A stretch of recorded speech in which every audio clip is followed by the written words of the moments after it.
Okay, lads. Um, this is an experiment for me, basically, to see how it goes with live streaming. Um, it's something I've been watching myself, a few, anglers going live, and also I've seen a few other YouTubers who do a bit of vlogging, and they go live now and again. So I thought I'd try it myself. Anyway, there's only a couple of people viewing at the moment, but the thing is, this could grow into something a bit bigger, hopefully. And people who are going to catch up on this YouTube vlog, maybe later on, can catch up with a bit of the news and so forth. Anyway, yeah, thanks. People are starting to ask questions already. Josh, yes, thanks, mate. Yes, I'm looking forward to it. In fact, I'm just opening the ticket now. They usually send it through the post, but a friend of mine was there during the week, and for the veterans, it's a little bit of a story about the veterans match, because I basically drew an end peg, or I should say my friend drew the end peg, and I didn't turn up because I already had a match. I was already booked into the float only match at Evesham, and at Bewdley. And of course, Evesham was only half hour away. So I thought I could, if I drew a good peg, and I drew a bad peg at Bewdley, I could basically get my gear and get down there before the match started, because they both drew at 9ish, and the match wasn't till 12, so I had plenty of time. And as it happened, I drew a little bit of a peg that can produce a Bewdley, and I thought, well, I was in a quandary. I'll tell you for why. Because unfortunately, on the last match, I actually blew out a little bit, and I was lying 8th after 2 matches, and they paid the top 10 in the league, and in the league itself. Even if you come 10th, you'll pick up 200 quid, because I was 10th last year and I had 200, and I was 10th the year before. So I just made the frame, and I thought, well, I'll try and do it again this year. And of course, of all things, it clashed. One of the float league matches clashed with the veterans, which is a once a year match. And I love fishing the veterans, because you meet up with old friends you haven't seen for ages. Dennis White used to go there regular, and I always bump into Dennis, have a coffee with him, but I don't think he was there this year. Anyway, so I had to make a decision. What do I do? Do I fish Bewdley or do I fish Evesham? And I decided, well, let's go and fish Bewdley, and if I can get in the top half of the league on that particular day, then I still got a chance of doing well in the league. Well, anyway, as it happens, Richie, who went there on the veterans with my mate Clive Roberts, I said, draw me a peg just in case it's a good one. And of course, yeah, I'll come to that in a minute.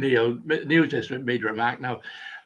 Anyway, so basically, I just started to suss out the Welsh Raven as well. If you've been following my vlogs, you'll see I've had a bit of a bad draw, a bit of bad run. And the last few matches, I started getting in the money. I won out of the money twice. Although I did win the sections, and I come third in the one match. So yeah, I was just getting the grips with the Avon. It's been a long time coming this year, and of course, I qualified for the John Smiths on the Sunday, which is what we're talking about. Well, the old John Smiths is just called the Evesham match now, isn't it? The Evesham Festival, and I still needed to qualify for the Saturday match. And anyway, I had the opportunity, as I said, on the veterans, which is on the Wednesday, and lo and behold, when I heard I drew 87, and they said all I had to do is turn up, and the match would be won. Well, they all said, "Oh, it's all over, it's all over." So, but anyway, But my mate, O'Brien Bennett, he won it. Fair dues to him. Only £6, so it was an easy target, from the end peg. And anyway, I think the next peg, which became an end peg, 86, I think he was second or third in the match. So, and it was a good payout as well. But anyway, that was a decision I made, and I done it, and and I blew out on the Wednesday. Basically, I had £5. I think I come about 29th out of 50 anglers, and so no, I've blown out of that one as well. So it don't look. I'll even make the top 10 in that, and Evesham. Of course, I'm only fishing the Sunday match, unfortunately, and I used my ticket. So I've just Richie dropped up to me today earlier, and basically, it's the car park ticket, I think. Oh no, that's just the ticket. See, I'm there. That's the actual ticket itself, and this is a letter saying, "Dear Clive, congratulations on qualifying to fish the Evesham Championships on Sunday, the 29th of August, sponsored by Cadence, Octobox and Manor Angling Limited." So I tell you, it's good money, when you consider it. £3,000 for the winner, £2,000 for second, 1,500 for third, 750 for fourth, 350 for fifth, and £100 for a section. Now, last year I fished the John Smiths and I came fourth, and I had £500 for that, so that was okay. And then the following day on this match, I won a section. I won £100. So last year I won too bad. I ended up with £600.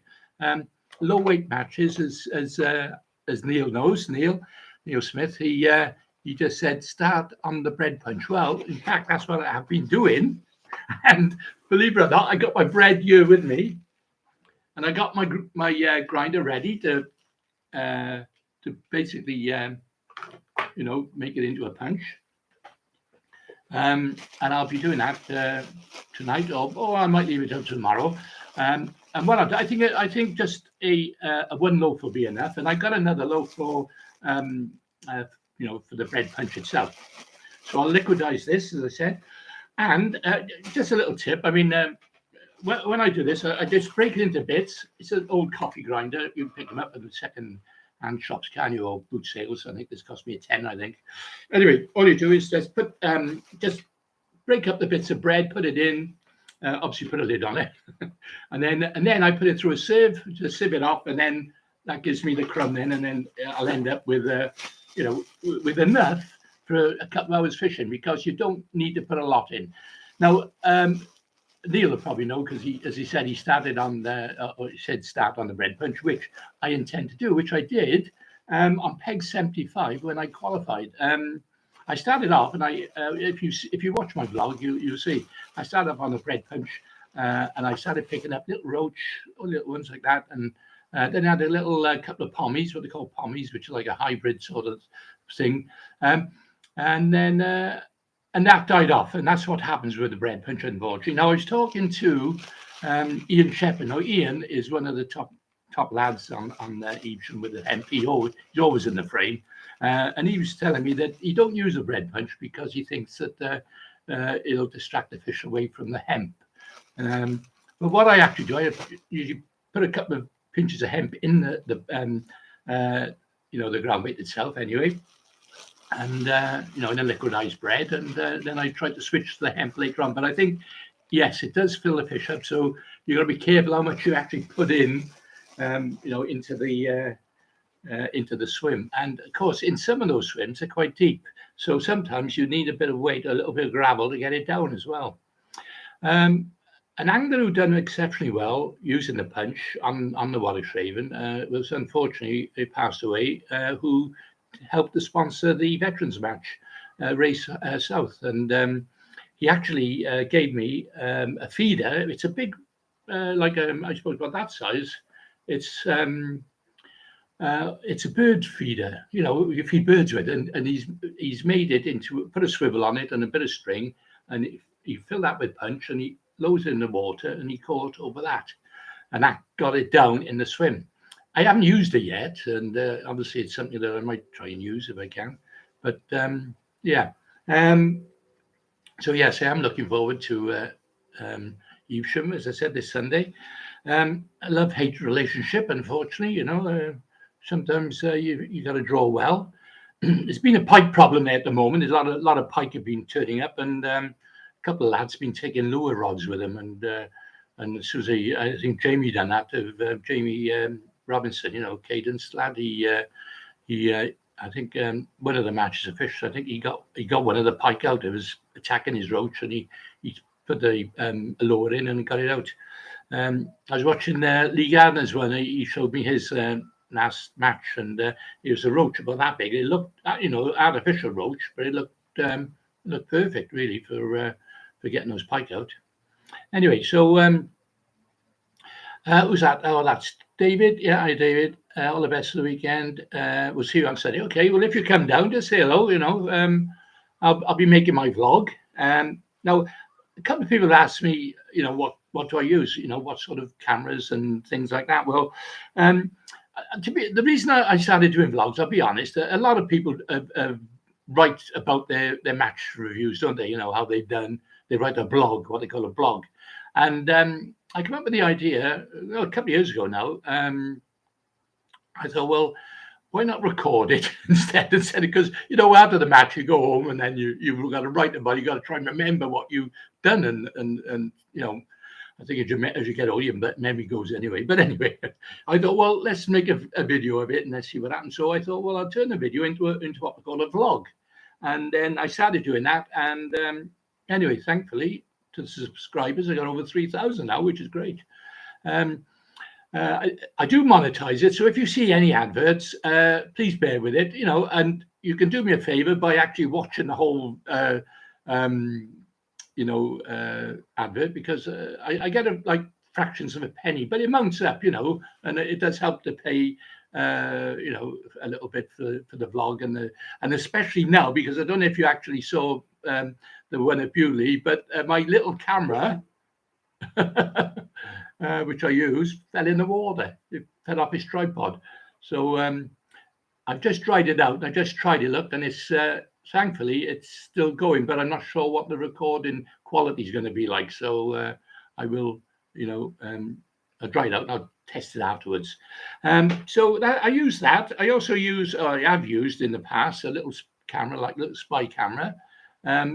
Trouble is the memory's not very long on it. So and I'll tell you a little secret as well, because if you want to make a vlog yourself, you can make them, which I do most of my videos with your mobile. Simple as that, really.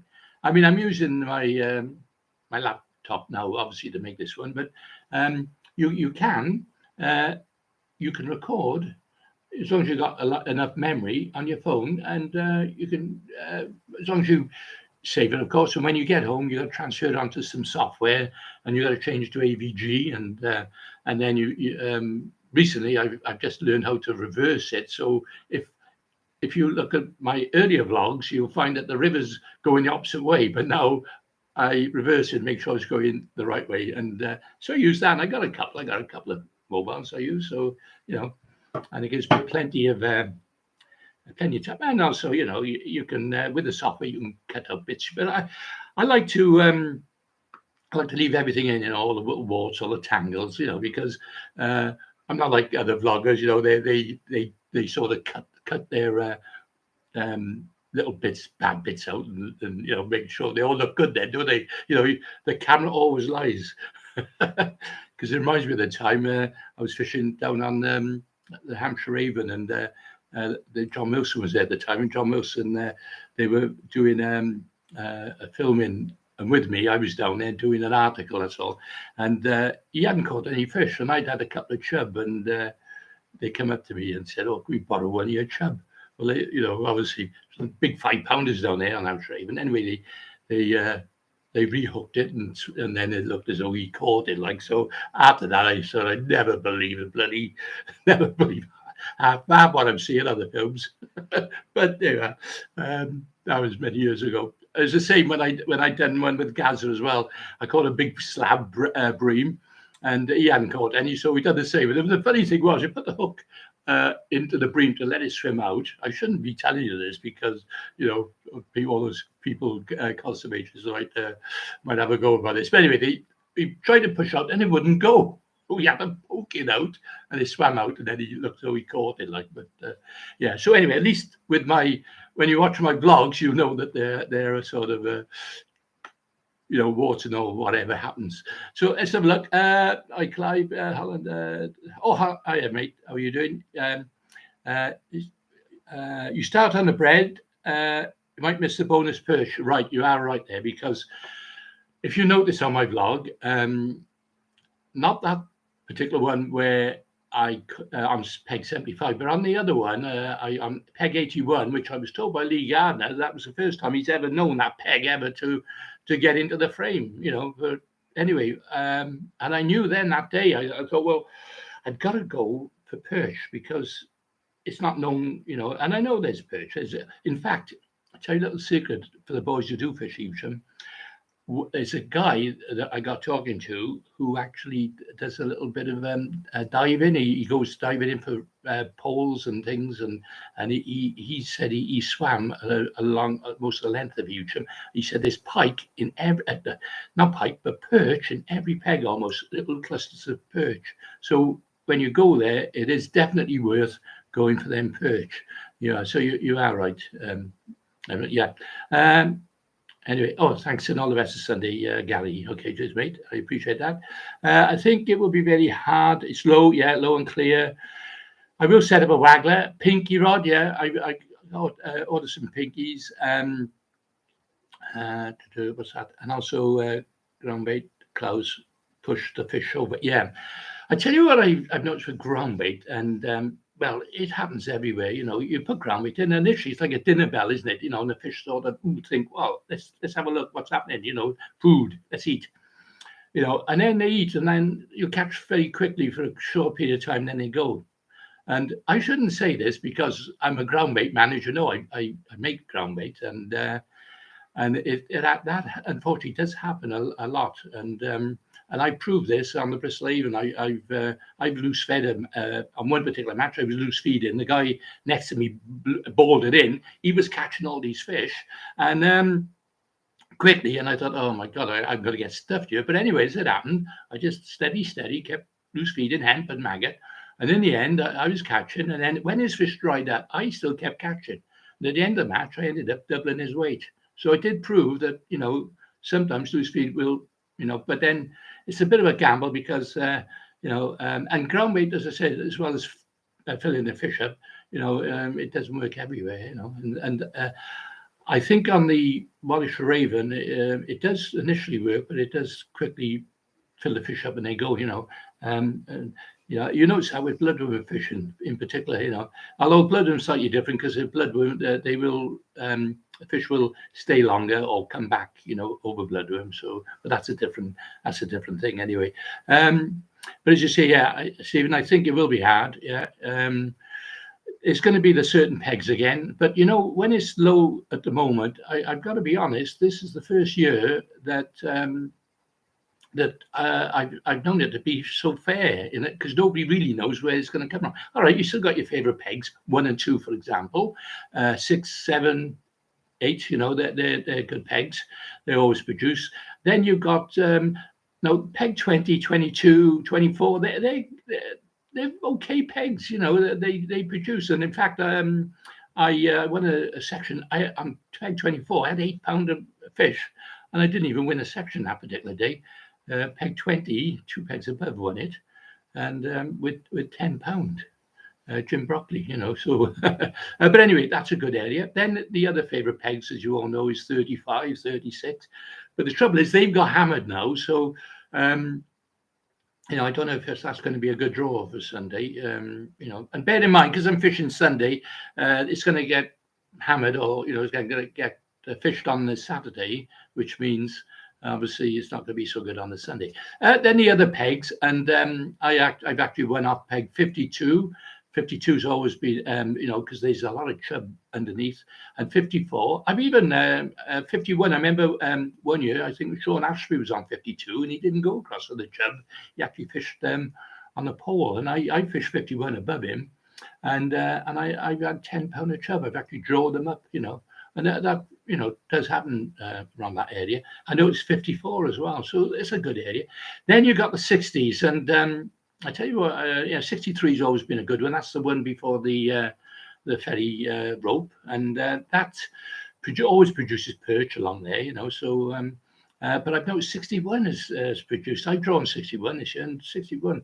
Now, in the 60s, then it's not so good unless you get water on. You get water on, but then lo and behold, John Arthur, the week that I was third, he actually won. I pegged 64, the one below the rope, and he's actually put ground bait and piggies in, and he's actually caught little perch and little those little pommy things. He was telling me, and he won the match with low weight, £6.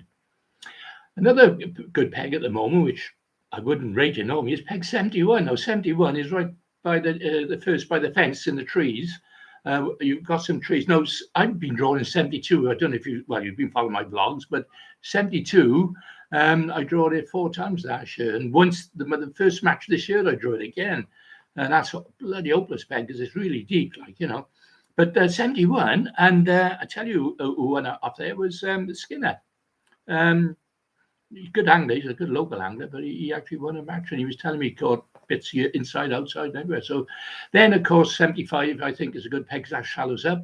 And then you got the end pegs on the match, then 87, 86. So those are the pegs you really want to draw if we got a chance on Sunday. So anyway, thanks for asking. And as you say, fingers crossed. Let's see how I get on. Okay, all right, James. Yeah, all right. You'll be watching this weekend. Good, yeah. And you fished a couple of qualifiers, but no luck. I know. Do you know what? It's really hard now these days. Most years I actually, managed to qualify, but this year I've been very unlucky. I missed out 1 ounce on one occasion for the zone, 4 ounces on another occasion. So sometimes you need the lap of the gods. You need the sun and the moon and all the stars to line up, don't you? To get it right. But there you are.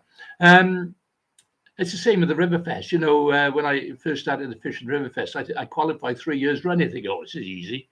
Blimey, it's hard. It's hard. And I thought, there's some bloody good anglers who haven't qualified. I was talking to Spud the other day, and he travels all over the country to try and get through them. But then saying that, there's some good anglers that got through already. So that's going to be a cracking final. I got one more chance. I managed to get a ticket on the Thames at down at Reading. So I got a little method up my sleeve, so I have to watch and see the vlog, see if that works anyway. But that's to come in I think about 3 or 4 weeks time. Hello Wayne, nice to see you. Yeah, still using the old the old school diver box. All right. yeah. I people say, and they, when they see my blogs, they say, I use biscuit tins and chocolate tins for my bait and that. So, yeah, I'm not a tackle tart. I never have been, I just fish for whatever I got, I remember Ian Heaps and who was it? Ray Baisley from Bristol. They had a little competition once. Ian Heaps used cut off a branch off a tree, and Ray used the proper gear, and Ian beat him with a twig. He just made a little whip, and he done him like.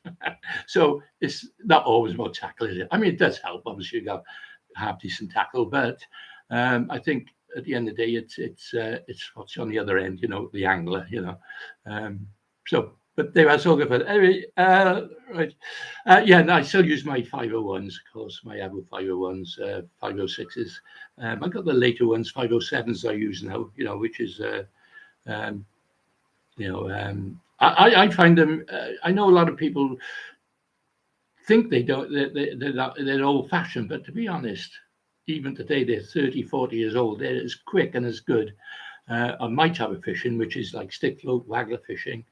Obviously, I wouldn't use it for big chub fishing or of course ledgering. You can't, but I still use it. And I got some of them are like coffee grinders now. They do make a bit of a noise, but they still work, and that's the main thing, And they're quick button release, casting with the one hand like I do, and when you sort of strike in, it's much easier. So, yeah. Anyway, I'm always on the lookout for any old ones. So if you got one and you don't use it, let me have it. Okay, Wayne, nice to see you. Yes, still right. Anthony, good luck Sunday, mate. Keep the vlogs going. Yeah, we'll be past. Okay, well, say hello. Right, with the vlogs, I do appreciate all my subscribers. You know, as I say, I do monetize, as I mentioned about the advert, so you have to bear with that.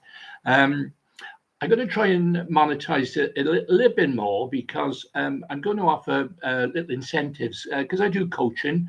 You know, if you fancy a day's fishing with me, you know, then perhaps you could, more about that later on in later vlogs. But if you fancy coming, then it won't cost you anything. All you got to do is, well, subscribe and maybe, you know, uh, send me some money. So, talking about ground bait anyway. Um, this the black bream ground bait mix. Now, I'm going to tell you a little story about this. Some like I'm gonna I'll start at the beginning because you know I used to make ground bait many years ago, and when I was making the ground bait, I always looked at why do fish eat particular type. Why do they prefer certain types of food? And of course, I used to keep fish. I used to keep trout fish. I used to import them, and I used to study a lot of them, and I used to experiment with a lot of them, and I used to find that certain amino acids definitely catch more fish or different types of species. For example, if you're looking for carnival fish like perch, eels, chub, you know, even barrel, they like a meaty, bloody smell, you know, and fish meal has come into play, you know, quite a lot lately. Anyway, I was fishing Port Talbot Dock. If you've seen the Port Talbot Dock vlogs, I do, and I always do extremely well on it. And I thought, well, I got to try and make a ground bait, a breamy ground bait. Well, I know fish meal is definitely a great amino acid attractor, but also there's roach, and I thought, well, I want to catch roach and I want to catch bream. So I thought, well, why? You know, I know roach love seed. You know, they like aniseed. Well, they like hemp seed. You know, but aniseed in particular.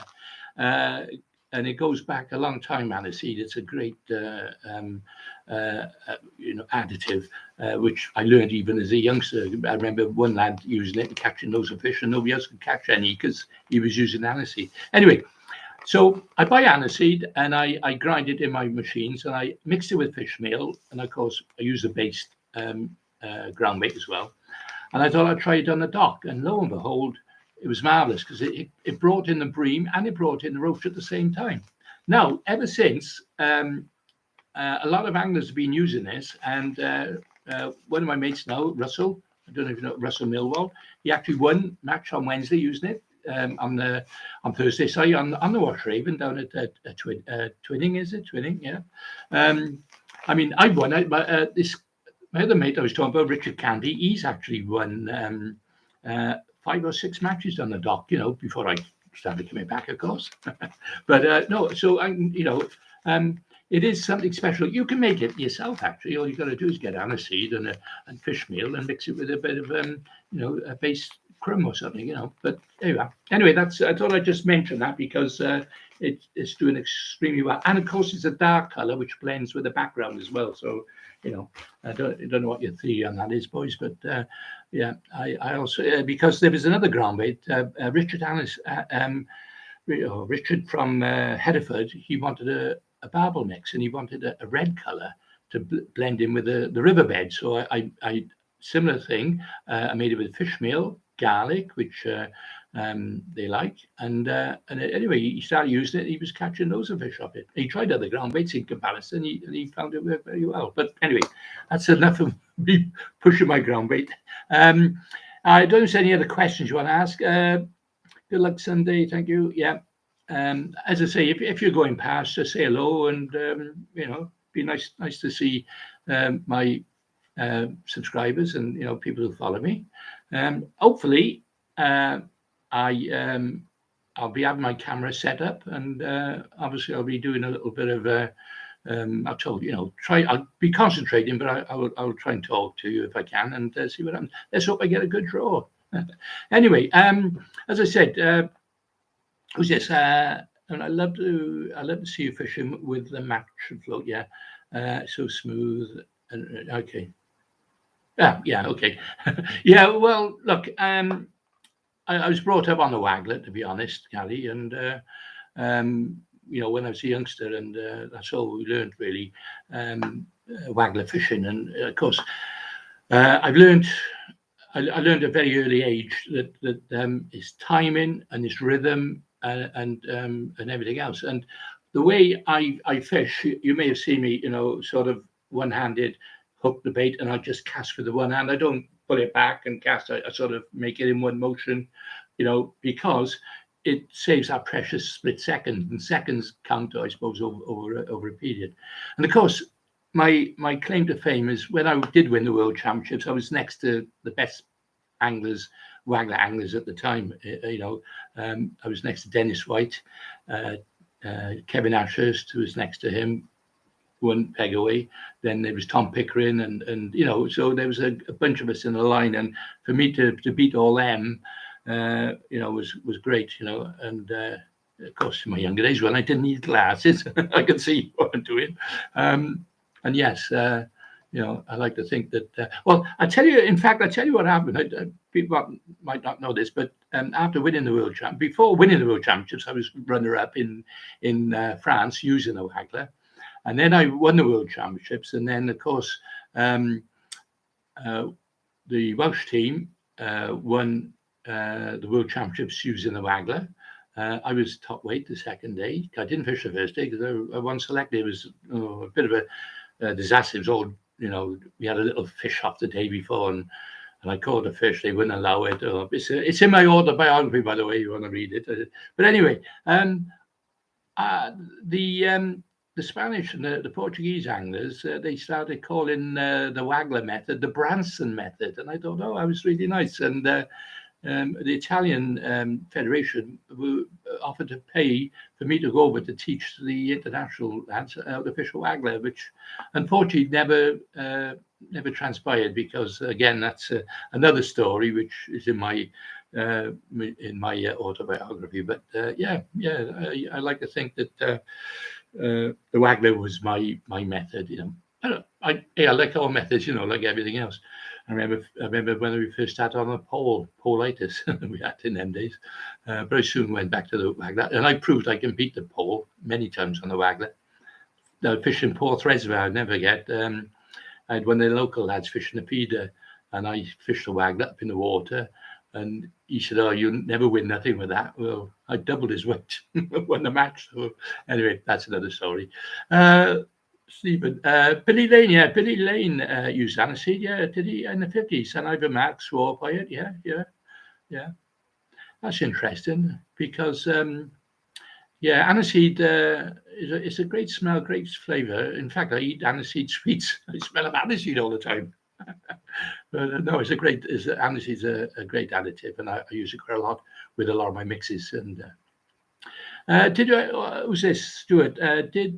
Do you ever use wash scrub? Well, we used to use wash scrub many years ago, obviously because of it was a great chub bait, and we had a local council lad who used to collect it. He used to go in the roofs of people's homes, and we used to buy the 50p or 50p a nest or something, really cheap, So we had an abundance of it, and I never forget we actually used it, wash scrub, in Switzerland on the Eves River, and in our practice we were catching these chub, and we thought, well, what can we do different? How can we try and have one up on all the other teams? Well, anyway, we sent a message home, and one of the lads who come over to watch the World Championships that year brought a load of wash scrub with us, and we used it, and we actually done quite well. We just missed out on the final, but I qualified for the final, and I never forget. I lost a fish on the net, and Kevin Ashurst cost Kevin and the English team championship medal. He comes second instead because I lost that fish. But anyway, that's another story, and that's in my autobiography anyway. So I have used wash scrub. I don't use it so much these days. I started to use a bee honey grub in my one of my mixes, the Jub mix, very similar to wasp grub. So yeah, you find traces of that in that ground bait. So yeah, still use that. Um, right, I have many time fishing matches against Jan van Strengel. Yeah, he's a very good. Yeah. Well, Jan, it's funny, Jan. Um, he I got to know Jan over in Holland, of course, when we went to Holland, and also I remember on the Damme Canal in Germany, and not Germany, sorry, Belgium, and we got friendly with Jan, and he taught us a little bit about bloodworm fishing, how they netted their bloodworm rather than scrape it, and he was showing them the nets and the tools they used. And we were buying ground bait of Jan, and I got, as I say, I got to know Jan pretty well. Anyway, in Hungary, he actually come third. He had a bronze medal. Now, um, I actually asked Jan not so long ago. I sent him a message because I wanted to ask him a couple of questions when I was writing my autobiography. Because on that day, Hungary, on the first day, the Welsh lads we had a plan up our sleeves to catch a little perch, and again, it's in my autobiography where we said when the lads went back home and another lad come over with a lot of bloodworm. Well, by the time they come, the methods had changed. The perch had been caught so many times they wouldn't feed, and that proved that on the first day. And anyway, but our team plan was still to fish for the perch on the inside with a whip, and it didn't work anyway. Um, but we also found that spraying maggots on the surface get a lot of fish come up in the water. Anyway, on the second day, I was left to our own device because we were basically out of it and we just fished how we wanted to fish. And I started spraying it. I started fishing this pole up in the water, started catching all these roach and all. I wish I could have done it on the first day. But cut long story short, I actually won the second day in Hungary. And under the old conditions, under rules, I would have been world champion. But of course, it changed by then because you had to do it over the 2 days. And anyway, so I remember Jan because of that, because as I say, I need to ask him some questions to get a couple of facts right and some weights and that. But yeah, he's a good angler, Jan. Yeah. If you fish with him, he's a good angler, and if you see him, give him my regards. Um, right. Right. I'm not going to give it long. I'm only going, as I said, this is just an experiment to see, if I get any viewers and anyone come along, and I might do a regular thing this every Friday because I want to talk like what's happened in the week, with anglers in general, and I see the feeder boys, the England feeder boys, done reasonably well, and a bit unlucky in a sense. Of course, hopefully, fingers crossed with the pandemic, the World Championships will be on again this year. I hope so. We got a new Welsh team manager now, David Roberts. Hopefully, a new manager, hopefully new ideas, and hopefully they can get back into the winning ways. Because Andy Johnson, who took the Welsh team from nowhere after 20 years in the wilderness to actually win in the European Cup. So, got some good anglers in Wales. So, let's hope, fingers crossed. As I say, and this weekend we got the Evesham. So if you're at the Evesham, hopefully, you'll come along. But they'll be interesting because there's some good money to be won, some good anglers fishing. And then we got the Riverfest, looking forward to the Riverfest as well. A couple of lads have asked me, why don't I have a go at commercials? The trouble is, you can't do it all, can you? You've got to be either good at one. There's not many anglers are good at everything. There are a couple, don't get me wrong. John Arthur's one, for example. I mean, he wins on naturals and he also wins on commercials. Another one's Andy Powers, a good youngster. They can do the two disciplines. But I find that like you get people like Jamie, what's his name, Andy May and Jamie Hughes. They concentrate on what they do on commercials, and they fish for silvers and they fish for carp. And I actually watched a video they done there, a little vlog between them when they went on a river, and it made me chuckle a little bit the way they were fishing it. But I think you've got to specialize in what you want to do. but you never know. I might give it a go one day and see what happens. What's this? If you could take, all right, let's have a look. Stuart, Clive, if you could take a couple of venues, pegs to heaven, which would they be, and which method would you use? Do you know what?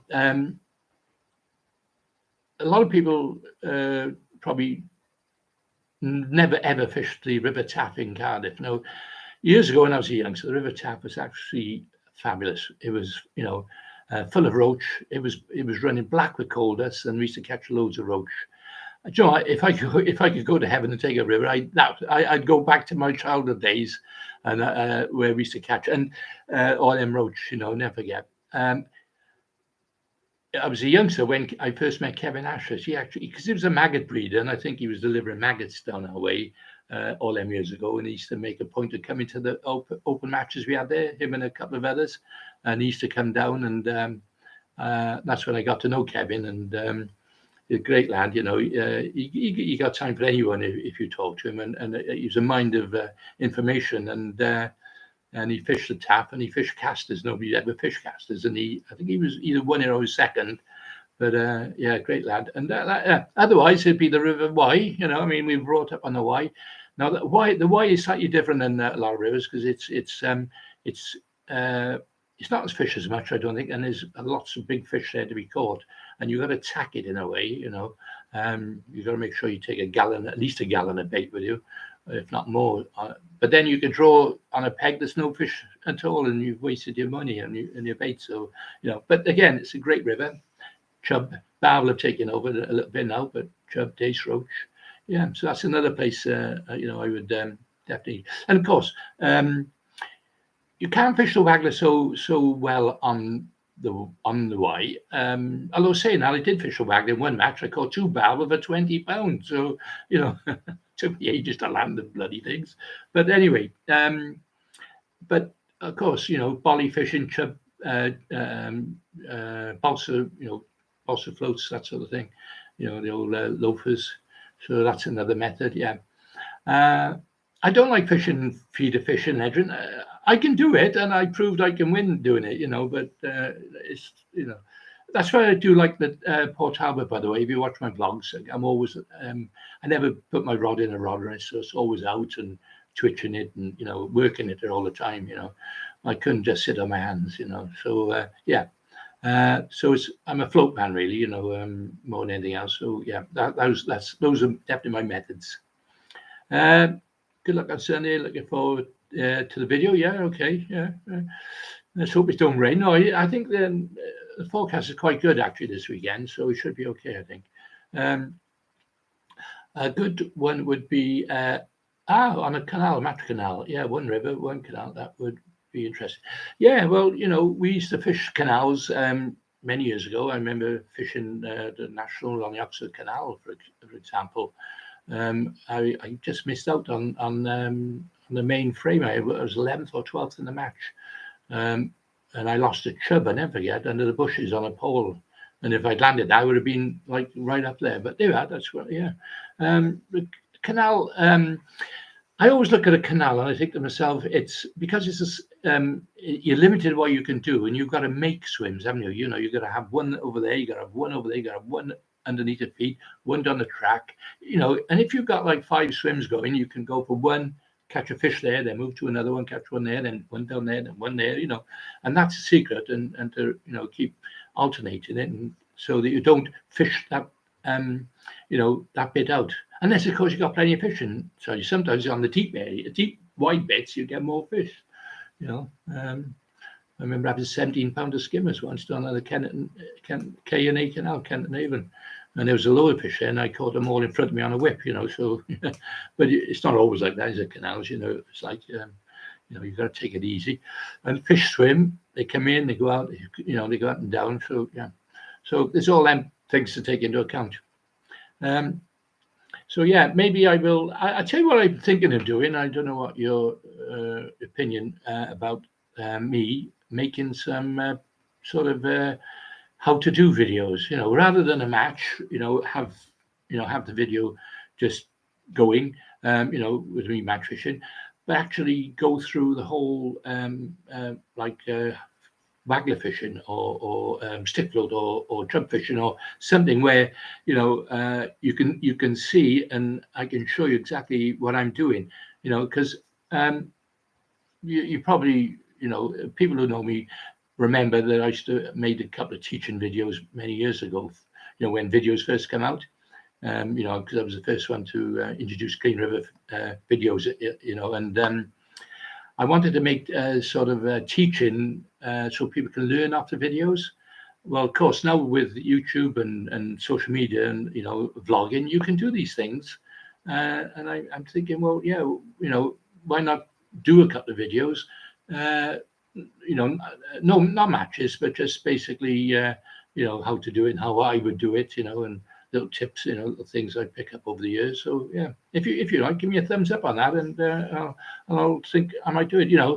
It might be taking a day off, from fishing or work, I should say. I got a couple of coaching days coming up soon as well with a couple of lads, so you never know. I might do it, with that, and sort of two together. We'll see. Anyway, we'll see. Anyway. Right. Okay. What's the time now? Okay. Well, I've been on here 3/4 an hour so far. So anyway, anything else to talk about? Yeah. I tell you what, I just, going through my hooks, because I've just started using red hooks. And the reason I'm using red hooks is that I was talking to Bob Nudd, and we all know Bob, one of the best, finest anglers ever, and I'm very friendly with Bob because obviously World Championships, and we, during the COVID, the first time round, we had to stay at home. He was phoning me and we were chatting, and I was picking his brains as usual. But he was telling me to use his red hooks, and I started looking at some red hooks, these are Kamasan ones. I looked at the Drennan ones and a couple of others, and I started using them, and because I use red maggots a lot, I thought, well, yeah, it might, it might be a camouflage. So yeah, I'll let you know I get on with that, and I'll tell you that in the vlogs anyway. See how it goes on. So just thought I'd mention that. Okay. As I say, I haven't been fishing this week, mainly because I got a little part-time job, by the way. Nothing to do with fishing, but I'm in a little shop which gives me time to write things and do vlogs. And I shouldn't do that at work, but I do it. And I haven't been fishing because there's nothing really on this week. Evesham had finished now for the Wednesdays. The next float only will be next Wednesday, so I'll be making a vlog then. And then the week after, I'm not sure yet. I'll have to look at my diary, but hopefully I'll get back to doing a couple a week if I can. And if I do, then obviously I'll try and give you as much information. I did mention about monetizing my vlogs as well. So I will be looking to monetize it a bit more, and I'll explain that to you maybe later on in some vlogs, because I've been told, I'm not sure, I know anglers are mean as bugger, and they don't. But I was told that you can ask for donations towards things. And as I say, I'm looking to maybe, what I like to do is get a body camera so I can actually, strap. I know John Arthur uses one, and a few of them, they strap it on. So when you're fishing, you can see the action that's going on, So if I could get some help and finance on one of them, I don't think that, a couple £100 maybe, I don't know. I got to find out how much it's going to cost. But I thought that'd be ideal with the camera rolling behind me and on the side. So then, you can see a bit more of what's going on, and I can explain a little bit more as well of what I'm doing. Yeah, as you all know, I started using a microphone. I did slip up a little bit the other day because the wind picked up and I didn't realize. And got a ear somewhere. But I need to get a little a muffler on the microphone bit, because when the wind blows, it basically it is it distorts the me talking, and you can't hear me. Oh, yeah. Yeah. I did try the blue chip ones, the without the wireless ones, but they're not as good. They don't pick up the sound as good. These are perfect, and this one is extra long. It's about 4 or 5 meters long. So yeah, and there's the mic bit. There's your mic. See the mic? So what I do, I clip that on there, and I just run this off then, to the camera, and I say it goes direct to the camera, and it picks up the sound much better. But I do need to get a little muffler so when the wind blows, it doesn't distort, what I'm talking about really. Anyway. Okay, yeah, thanks, Wayne. Keep the vlogs going. Yeah, I know. I do get some nice compliments about the vlogs because there's a few anglers who either can't go fishing, can't get out, because disabilities or whatever, and it's great for them because they say they love it, they follow it, and it reminds them of when they used to go fishing. A couple of lads in Australia, New Zealand follow it, because the expatriates and Thailand, they follow it and say, oh, great, they like to watch it, they own the methods that they used to use. And of course, one or two anglers, it's helped them to get back into match fishing. I had one guy last year come to me from. He said, watching my vlogs, he said it's inspired him to fish a match because some anglers haven't got or some people haven't got a clue how a match runs, and they don't know how to. And it's simple enough, people who to us it's natural. We know we book our ticket, we go along, and we draw and we go at the peg and that. But some anglers never knew and didn't experience it, but now watching the video they can. So that's good. Was that Stephen? Hi, Steve. Are you all right? Yeah, nice to see you. There might be a little delay on people who make comments, by the way, because I've got it on the slow mode at the moment because I'm not used to this. As I say, it's something I'm experimenting with, going live. It's something I've done it on the Facebook Live once, but I haven't done it on the YouTube. And what I like about the YouTube is that it stays on there, so anglers can view it then at a later time, and if they want to, they can still send messages, of course, and if they do, then I can answer them. But the way this is set up is that I can answer them live, So if anyone got a question, or want to make a remark, then they can, they can do it live, so to speak. So it's good. Yeah. Okay. Cheers, mate. Stephen. Stuart, buy some sponge around the mic. That's an idea. Yeah. Well, I had another one here, so I can't find it, and it was a proper one that went over the top. And there was one with this, to be honest, but I've lost it. It's come off somewhere. And but the other one doesn't actually fit it, so I'll have to try and, as you say, make a little bit of sponge or something just to stop the wind, isn't it? It's the wind when the wind catches it, and yeah. And of course, if I get close up, then it's better then, isn't it? When I can talk, Are you going to fish the docks more now? Well, the thing is, Stephen, we're not getting the entry that I like to fish. We get 10, 15, 20 anglers, but and it's good money because we don't split the money up so much into sections. You see your first, second, and third, and that's it. But with the bigger matches, then there's more money, isn't it? There's more money in the pot, in the kitty. I know you've got to have a happy medium, haven't you? You've got to go to a venue where you're going to catch fish, and you're going to have a good day, or you can go to a venue that you're not going to catch a lot, but the money's there if you do win it, So you've got to have a happy compromise. I like to try and do the both if I can, and I do like the dock. I tell you why, because it's full of fish. It is, and you just got to get the tactic right. You got to get the methods right, and it's like any venue. Any venue that's fair, I think I got a chance if it's fair, But if it's peggy, then you need a bit of luck on the draw. You need to get the pegs, and the dock It reminds me of my younger days on Road Park Lake in Cardiff when we used to fish it. It was fair. Don't matter where you drew, you had a chance of winning. There was no special pegs, maybe end pegs, maybe, but generally it doesn't matter where you drew. And the dock is very similar to that, which is which is encouraging, and it's nice to fish those sort of venues, where every peg it can win on most pegs. As long as you get the method right, which is the main thing. I know I have fished a few commercials when I had a break from fishing. I come back fishing. I had to go with commercials, and I did notice that ponds do tend to be very peggy because depending where the wind is blowing and where the food accumulate, the fish tend to accumulate as well. And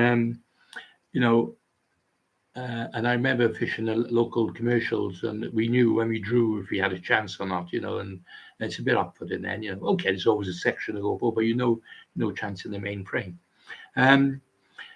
You could say Evesham is similar to that, but it's not, because at the moment you just don't know. I mean, I did mention those favourite pegs early on, but it could come from anywhere really these days. You never know with Babel around. They haven't shown so much this year. I think there's only been a couple caught in some matches, so that's something else to. You never know this weekend. Babel might show up, and if you're struggling, you can always, pop a little pellet out and hope for the best, can you? But yeah. Anyway, Andrew, hi mate. Hi Clive. Good luck for Sunday. I fished Evesham on the vets, and Wednesday last week, peg 24. Missed seeing you. You want to ask how to fish it? It was first time. Was it? Oh, that's a shame because I fished Evesham, ended up with £2 was skylined a lot. Yeah, right. You will on that 24. In fact, that's the peg I talked about early on when I had £8 something, and I missed out on this. I was second in the section, believe it or not. A £10 won it on peg 20 by the bridge. So but 24 is a nice peg. You're right by the culvert. You got overhanging trees. You should have one or two boats opposite you, but it's a nice depth and a nice pace along there. So it's not. I wouldn't say it's a peg you run to thinking you're going to win the match, but it's a peg you can go and you've got a chance of framing or maybe a section. Usually you find the two pegs above are slightly better. I don't know why. One against the bridge 20, and the one just a bit further down 22. And it's slightly better than the peg, even though you got a long swim there. It's slightly better than the peg 25. So yeah. Anyway, unlucky. You had a couple of pounds, but that was all right. Yeah, Evesham used to be a good hemp and tear water years ago. Yeah, you're right there, Neil. Yeah, I remember. You may know. I don't know if you knew, but I lived at Evesham for a couple of years, and I remember in the evening they used to fish well. Tears. I remember watching guys catching on tears, big roach. But yeah, you don't get so much now. It's more hemp now, and smaller hemp the better. Funny enough. Yeah. All right, Steve. Yeah. Okay. Yeah. So. I mean, if I can help any lads, this is the thing, with live vlogs and YouTubing, and you can pick up tips and things where you couldn't before. You can actually see it live, can't you? You can see what's happening, and you can pick up things. Even I learn things off of other anglers by watching them, and sometimes I can see where they're making the mistake. And that would surprise me if people are watching mine and saying, "Hang on, you're doing it wrong there." But yeah, that's part of it. Yeah, I just, by the way, I just bought one of these. Alexa, what's the weather going to be like this weekend? In Cardiff, it'll be a sunny weekend with a high of 21 degrees Celsius and a low of 11 degrees. Yeah, okay. Alexa, what's the weather like in Evesham?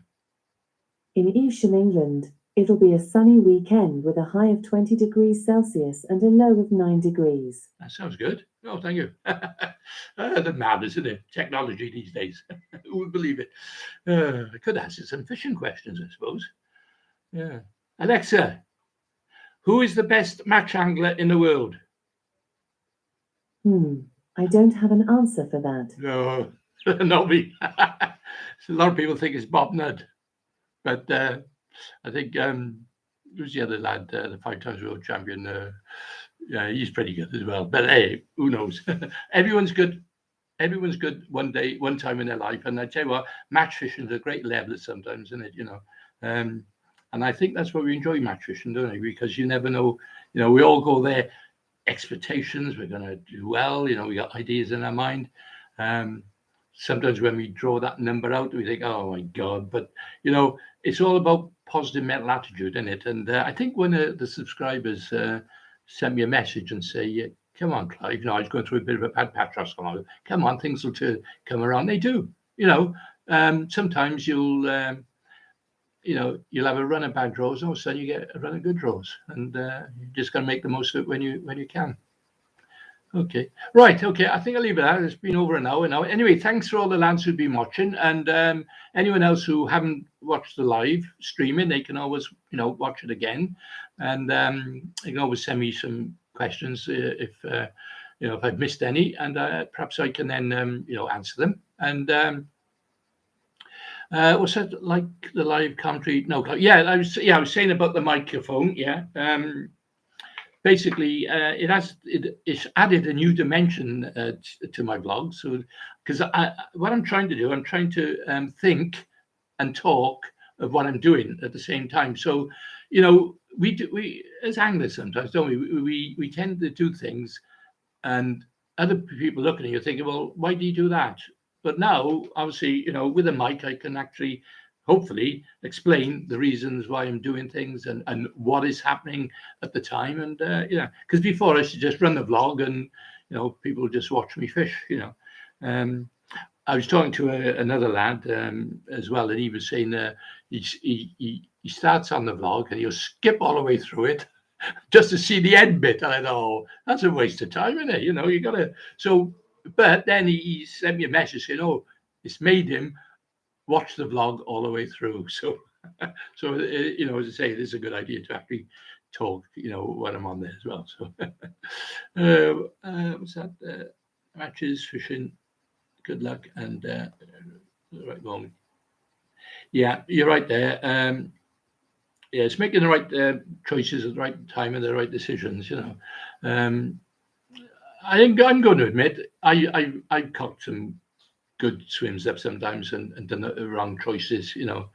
I never forget. I'll tell you one now. I was fishing the Huntsville, and I love my waggler fishing, and I was always in the frame, always winning my section. And this one day, I thought I'm doing well here. I got good double figures here, and there was a bush on the left of me. I couldn't see the angler.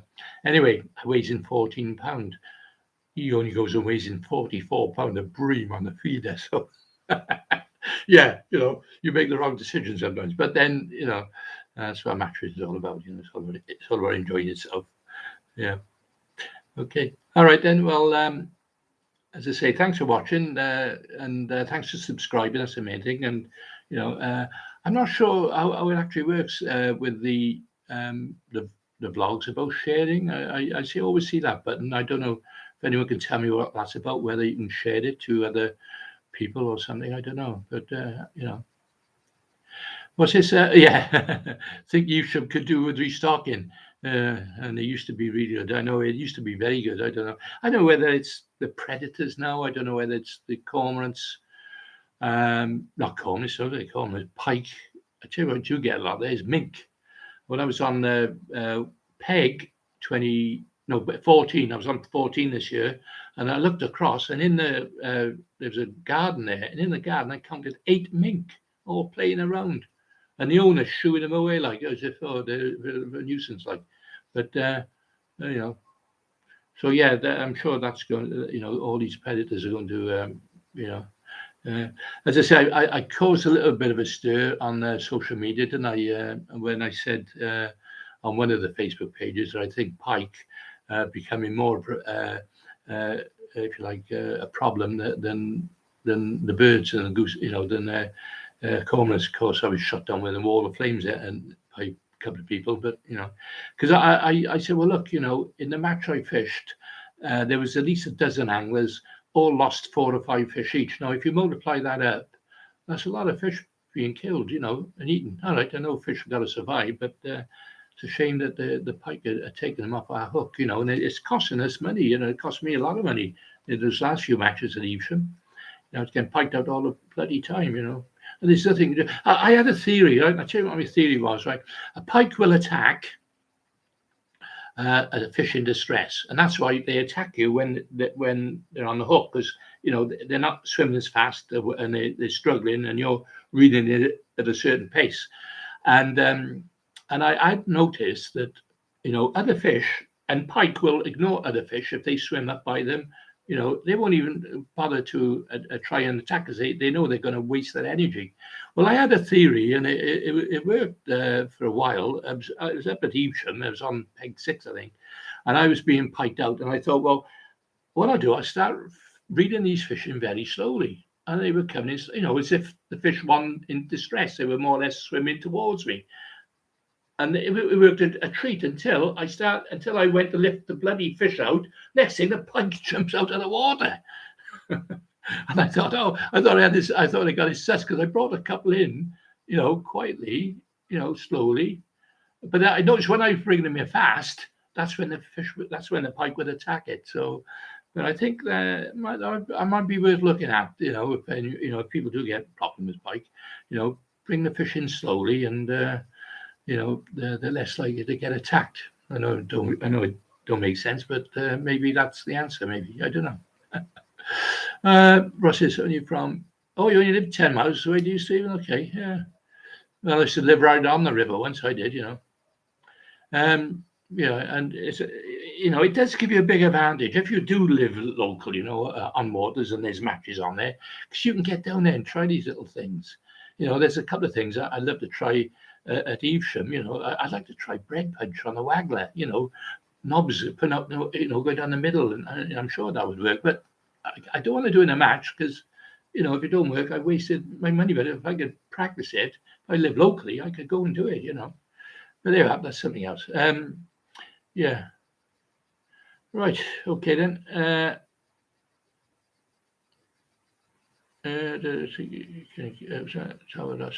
Give you a run for. Oh yeah, who's that?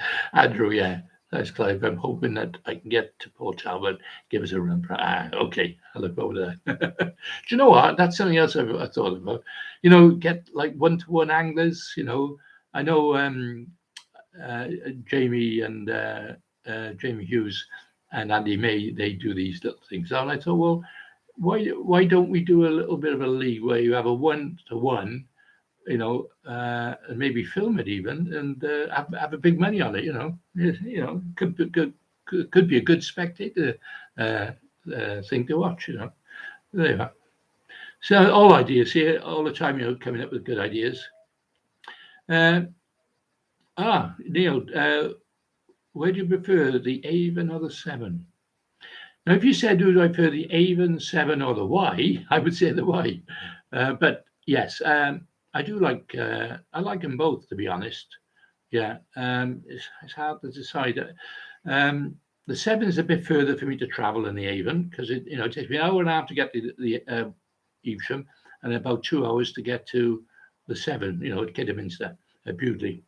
So yeah, the Y is about 15 minutes to an hour. So, the Bristol Avon, I love the Bristol Avon, by the way. The Bristol Avon is a great venue. Newbridge, I love Newbridge. I always catch fish when I go there. And there's the Crane, and there's Swinford, is it? And Stratford. Yeah, there's a lot of good fishing to be around, so it's just a matter of, picking on one and concentrating on it, I think, Oh, Andrew, you're up for that one, you? All right, a little side bet on it. No, but I think it's a good idea. Yeah, it's just something that challenge an angler or something like that. You can get a couple of mates to come along and spectate, and yeah, I think it would be good. Yeah, good. Yeah, we're thinking about it anyway. Well, we could try it ourselves, can't we, Andrew? And get a load of people to sponsor us. Have little bets on you and me and that. Anyways, good banner that. Yeah, good idea. Yeah, might be something we could look forward to. Okay, right. I better go. It's hour and 20 minutes now. So as I say, thanks for watching, and hope you enjoyed it. If you do, make some more comments, and if you fancy Salford, that's it. Yeah, so Stafford, that's Salford. That's it. You got it. Yeah. Okay then. Right. Nice to see you. I got all my fishing books there. Don't you see my fishing books? My medals, pictures of some fish. Yeah. Okay. Thanks for watching, and I'll catch you on the next one. Hopefully, I'll do it again next Friday, and maybe make a regular habit of it. And if you any topics you want to discuss, then maybe you can think of them and maybe give them to me on the day, or even before. Okay, thanks for watching. I'll see you all again soon. Uh, might see you Sunday. Might see you Sunday on the vlog. And let's see how we get on anyway. Fingers crossed.